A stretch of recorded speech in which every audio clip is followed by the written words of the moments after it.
በስመ አብ ወወልድ ወመንፈስ ቅዱስ አሐዱ አምላክ አሜን። በክርስቶስ ክርስቲያን፣ በወልድ ወልደ እግዚአብሔር፣ በመንፈስ ቅዱስ መንፈሳውያን የተሰኛችሁ ያያሉ የልዑል እግዚአብሔር ቤተሰቦች የእናታችን የቅድስት ድንግል ማርያም የአስራት የበኩራት ልጆች እንኳን ለአቡነ እስትንፋሰ ክርስቶስ ወርሃዊ መታሰቢያ ክብረ በዓል በሰላም በጤና ደረሳችሁ።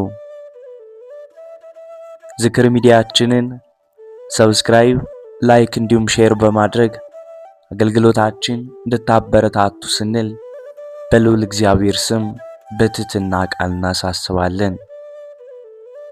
ዘውትር ወደ እናንተ የምናቀርብላችሁ የቤተ ክርስቲያን ታሪክ፣ ገድላት፣ የቅዱሳን ታሪክ እንዲሁም ስንክሳር ወደ እናንተ የምናቀርብላችሁ መሆኑን እያሳሰብን ዘውትር ወደ ቻናላችን በመግባት ከቅዱሳኑ ገድላቸውን በማዳመጥ በቃል ኪዳናቸው እንድንጎበኝ ስንል መንፈሳዊ መልእክታችንን እያስተላለፍን ከቅዱሳኑ ረድኤታቸውን በረከታቸውን ልዑል እግዚአብሔር ያድለን ዘንድ የልዑል እግዚአብሔር መልካም ፈቃድ ይሁንልን።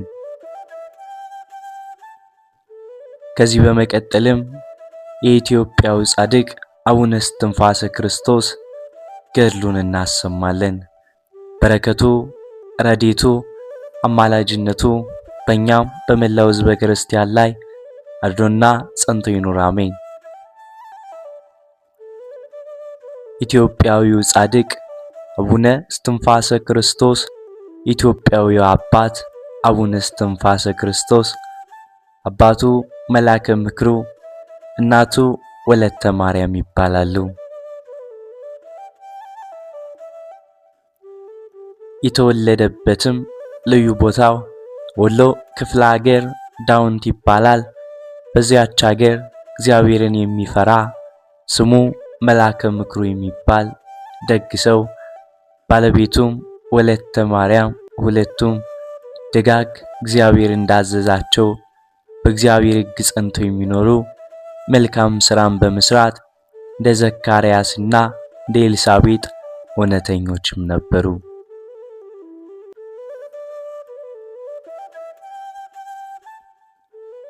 ሁለቱ ደጋጎች ልጆችም አላቸው።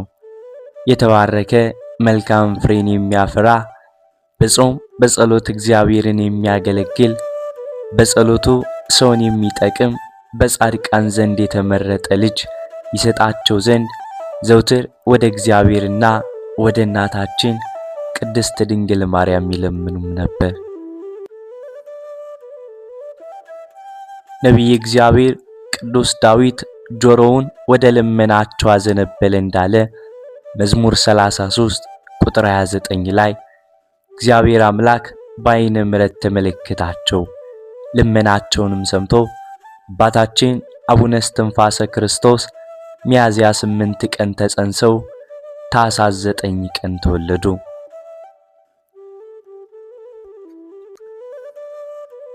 በተወለዱበት ዕለትም ተነስተው በእግሮ ቆመው 3 ጊዜ ስብሐት ለአብ፣ ስብሐት ለወልድ፣ ስብሐት ለመንፈስ ቅዱስ ብሎ ጣዕም ባለው አንደበቱም ተናገረ። 9 ጊዜም ሕፃናትን ለሚያናግሩ ገዥ ለሚሆኑ ለአጋዕዝተ ዓለም ሥላሴና ለእመቤታችን ለክቡር መስቀሉም ሰገዱ።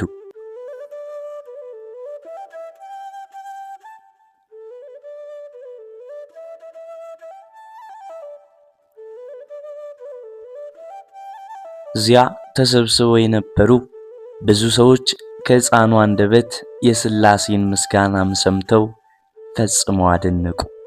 ዳግመኛም በዚህ ሕፃን ላይ የእግዚአብሔር ጸጋ አድሮበታል ብለው እየተጨዋወቱ ወደ ሀገራቸውም ገቡ።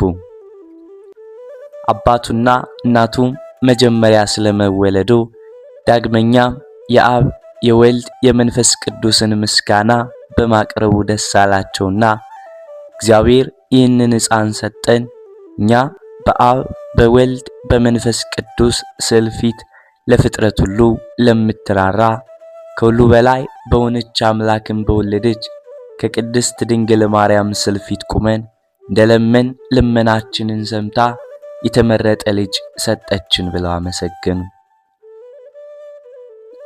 የመንጻት ወራት በተፈጸመም ጊዜ በ40ኛውም ቀን አባትና እናቱ በጠራ ወርቅ በር ንጉሥ ይኩኖ አምላክ ወደ አሰራው እግዚአብሔር አብ ቤተ ክርስቲያን ወስደው አዳም በ40 ቀኑ ወደ ገነት እንደገባ በቤተ ክርስቲያን ሥርዓት ተጠመቀ።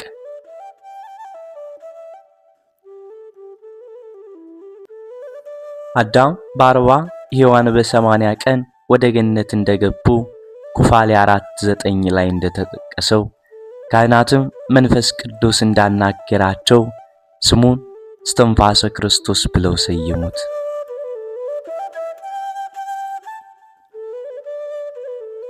ሥጋው ደሙን ተቀብሎ ወደ ቤቱ ተመለሰ። የስሙም ትርጓሜ የአብ የወልድ የመንፈስ ቅዱስ እስትንፋስ አንድም የክርስቶስ እስትንፋስ ማለት ነው። የእግዚአብሔር መልአክ ቅዱስ ሚካኤል እየጠበቀው አደገ። መንፈስ ቅዱስ ልቦናውን ብሩህ አድርጎለት በ5 ዓመቱ ቅዱሳት መጻሕፍትን ቃላትን ብሉያትን ሐዲሳትንም ድርሳናትንም አወቀ። ከመምህረ ኪራኮስ የመጻሕፍትን ትምህርት ከነትርጓሜው በ7 ዓመቱም ጨረሰ። በማስተዋል ሲመለከት አባቱንና እናቱን ዘመዶቹን የተወ ቃሌን ይጠብቃል፣ መንግሥተ ሰማያትን ይወርሳል፣ ይህን ያላደረገ ሊያገለግለኝ አይችልም የሚለውን አገኘ። ይህንንም ቃል በልቦናው ይዞ የልቦናውን ሥርዓት ይጠብቅም ነበር። ምነናውንም እንዳሰበው በልቡ ሥርዓቱን እየጠበቀም ኖረ። 7 ጊዜ በመዓልት 7 ጊዜ በሌሊት በየዕለቱ 150 መዝሙረ ዳዊትን ሲያደርስ በአብ በወልድ በመንፈስ ቅዱስ ስም ፊቱን በትምህርተ መስቀል አማትቦ ጸሎት በጀመረም ጊዜ እጆቹን ሲዘረጋ ወጥመዳቸውን ያጠመዱ አጋንንት በነፋስ ፊት እንዳለ ጢስ ተነው ይጠፋሉ፣ እየተሯሯጡም ፈጥነው ይሸሻሉ። ከዚህ በኋላ ስሙ ማርቆስ ከሚባል ጳጳስ ድቁናን ተቀበለ። ልጄ ለእግዚአብሔር ትገዛ ዘንድ ወደ ገዳም ብትሄድ ሰውነትን ለመከራ አዘጋጅ እንዳለ ሲራክ ይህንንም ዓለም ናቀ፣ ተወ። ልዩ ክቡር የሚሆን የምንኩስና ልብስን ይቀበል ዘንድ በተወለደ በ14 ዓመቱ ወደ ደብረ ሐይቅ ገዳም ሄደ። ከባህር ዳርም ቆሞ የሙሴን ጸሎት ወደ እግዚአብሔር ጸለየ።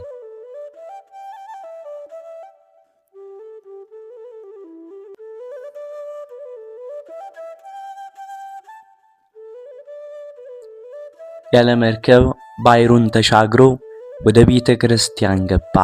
የኢየሱስ ሞዐ ልጅ የሚሆን አበምኔቱ በመነኮሳት መጻሕፍት እንደተጻፈ 3 ዓመት ፈተነው። በሐይቅ ገዳም ለመነኮሳት እንጨት በመልቀምና ውሃን በመቅዳት ለአባቶች መነኮሳት ምግብ ሊሆናቸው ከባሕር ውስጥ አሳን በመውጣት ያገለግልም ነበር። ከአባ ሕፃን ደብረ ድባ ከሚባል ቦታ የቅስና ሥልጣንም ተቀበለ። አባታችን አቡነ እስትንፋሰ ክርስቶስ ለማስተማር ወደ አባቶቹ ሀገር ወደ አባቱ መቃብር በገባም ጊዜ እዚያው ደርሶ ቤተ ክርስቲያንን ሰራ። ዕለቱን ስንዴ ዘርቶ ወይን ተክሎ ጽድቅንም ወይራንም ግራርን ተክሎ በአንዲት ቀን ለቤተ ክርስቲያን አገልግሎት ዕለቱን አድርሷል። ስንዴውን ለመሥዋዕት ወይኑን ለቁርባን በታምራትም አድርሷል። ከዕለታት በአንድ ቀን አባታችን በጸሎት ሳለ ወደ መልአኩ ቅዱስ ሚካኤል ከብሩ ደመና ጋር ወደ እርሱ መጥቶ በደመና ተጭኖ ከፈጣሪው ዘንድ አደረሰው። ጌታችን መድኃኒታችን ኢየሱስ ክርስቶስም በቅዱሳኑ እንዲባረክ ካደረገም በኋላ መልአኩ ቅዱስ ሚካኤልን አዘዘው። ወደ ተወለድኩባትና ወደ ኖርኩባት ቦታ ድርሳ አሳየው አለው። መልአኩም እንደታዘዘው አደረገ። መልሶም ወደ ኢትዮጵያ ምድር ደብረ ዛብሄል ወደምትባል ቦታም አደረሰው። ከዚያም ደርሶ ድንቅ ታምራትን አደረገ። ውሃም ከዓለት ላይ ያመነጨ ሕሙማንን ፈወሳቸው። በባሕር ውስጥ ጠልቆ ዘውትር በሄደበት አገር ሁሉ ሲጸልይ የሚያርፍበትን ቦታና ሥጋዬ የሚቀበርበትን ቦታ ግለጽልኝ ብሎ በጸለየም ጊዜ እግዚአብሔር መልአክ ቅዱስ ገብርኤልም ተልኮ መጥቶ የአባት ከሸዋ ሀገር መጥቶ ታቦተ እግዚአብሔር አብን ወደ አስተከለበት ወደ አባ ሙሴ ደብር ወደ አባትና እናት ቦታ ዳውንት የምትባል ሀገር ሂድ ብሎ የረፍት ቦታውንም ነገረው። ከዚያም ወደ ብዙ ገዳማት በመሄድ ቡራኬን ተቀበለ። ከ4 ዓመትም በኋላ አረጋውያን መነኮሳት ተሰናበታቸው፣ መርቀው ተለያዩ።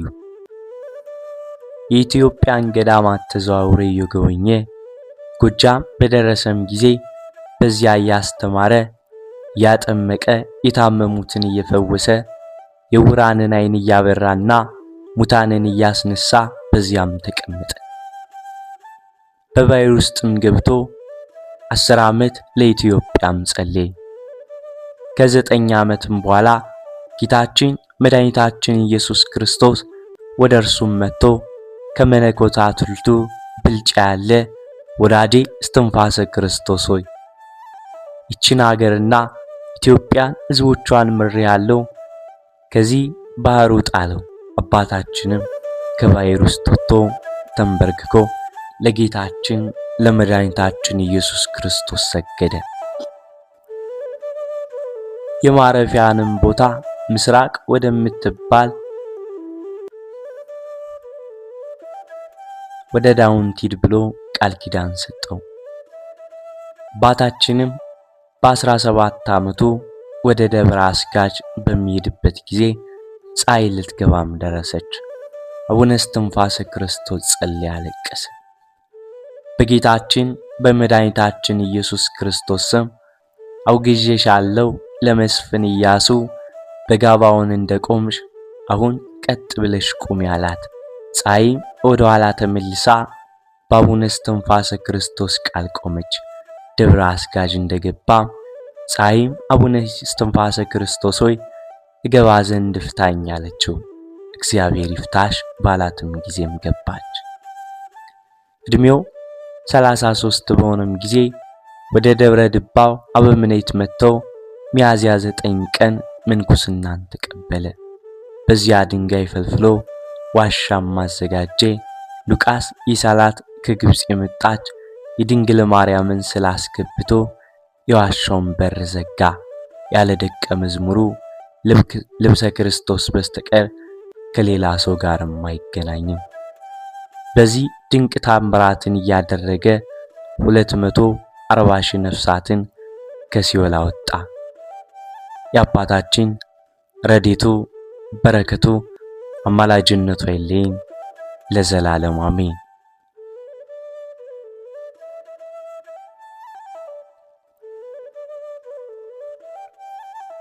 ጥር 9 በዚች ቀን የከበረ አባት አባ አብርሃም አረፈ። የዚህም ቅዱስ ሰው አባቱ ድሆችን የሚወዳቸውና የሚራራላቸው ነው።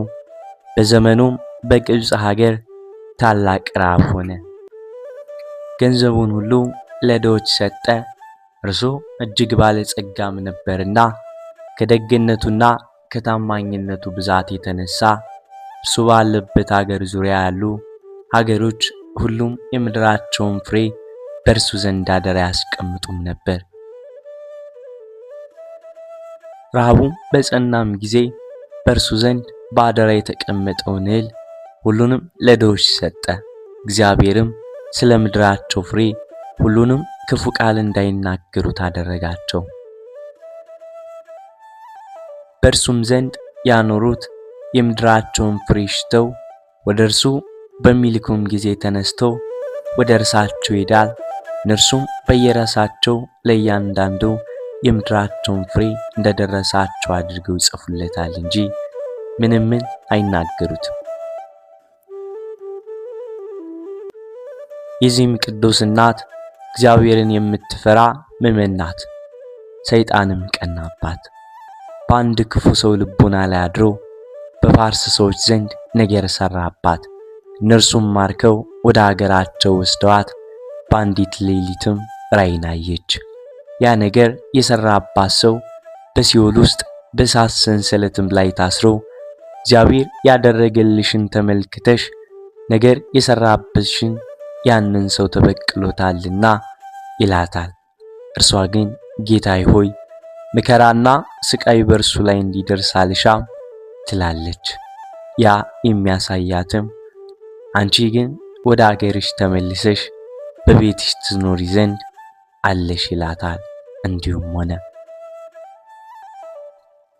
ባሏም በሞተም ጊዜ አብርሃም ድሃ አደግ ሆነ። እርሷም እናቱ ሚስት ልታገባ አሰበች። እርሱ ግን ይህን አልወደደም። እናቱም እጅግ ደስ ተሰኘችበት። ወደ ገዳም ሄዶ ሊመነኩስ በፈለገም ጊዜ እናቱ ልትሸኘው ወጣች። እጆቿንም ወደ ሰማይ አንስታ በመጸለይ ልጇን ወደ እግዚአብሔር አደራ አስጠበቀች። አቤቱ ጌታዬ ይህንን ቁርባን አድርገ ተቀበለኝ አለች። በዚያንም ጊዜ አባ አብርሃም ሄደ። በአስቄጥስ በረሃ ውስጥ ተጉዞ በአባ ዮሐንስ አበምኔትነት ዘመን ወደ አባ መቃርስ ገዳም ደረሰ። ወደ እርሱም ወደ አባ ዮሐንስ ገባ። ተወዳጅ ልጅም ሆነለት። በጎ ተጋድሎንም ጀመረ። በአንዲት ሌሊትም ራእይን አየ። የበዓቱ ጣሪያ ተሰነጠቀ። የክብር ባለቤት ጌታችን ኢየሱስ ክርስቶስ በኪሩቤል ሰረገላ ተቀምጦ ወደ እርሱ ሲወርድ አየው። ኪሩቤልም ያመሰግኑት ነበር። እርሱም ፈርቶ ተንቀጠቀጠ። ፈጥኖም ሰገደ። ጌታችንም ባረከውና በታላቅ ክብር ወደ ሰማይ አሳረገው። ጌታችንም የወረደባት በቤቱ ጣሪያ የተሰነጠቀችው ምልክቱና እስከዛሬ በመታሰቢያነት አለች። እርሷም ለመንፈሳዊ አባቱ ለአበምኔቱ አባ ዮሐንስ መኖሪያ ቅርብ ናት። እርሷም በግቢግ ትባላለች።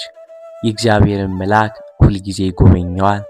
ብዙ ምስጢራትም ይገለጥለታል፣ ያስገነዝበዋልም። ከዚህም በኋላ አባ አብርሃም ወደ ደብረ ጎርዮን ሄደ። በዚያም አባ ጋርጌን አግኝቶት ወደ አስቄጥስ ገዳም ከእርሱ ጋር ወሰደውና እስከ ረፍታቸው ጊዜ በዚያችም ባትም ኖሩ። አበምኔቱ አባ ዮሐንስም ባረፈም ጊዜ በአባ አብርሃም ላይ ሰይጣን ታላቅ ደዌ አምጥቶበት 18 ዓመት በዚያ ደዌ ውስጥ ኖረ። ረፍቱም በቀረበም ጊዜ ጌታችንን ሥጋና ደም ያቀብሉት ዘንድ ወንድሞችን ለመናቸው። ከተቀበለም በኋላ መንፈሳዊ አባቱ አባ ዮሐንስ ወደ እርሱም መጥቶ እነሆ ወደ ታላቅ ሰርግ እግዚአብሔር ጠርቶአል አለው። ከዚህ በኋላ ዕድሜው 80 ዓመት ሆኖት በሰላም አረፈ። በዓታቸውም እስከ ዛሬ የታወቀች ሆና ትኖራለች። ለእግዚአብሔር ምስጋና ይሁን።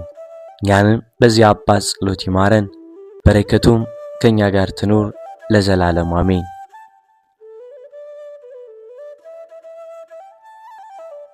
ወስብሐት ለእግዚአብሔር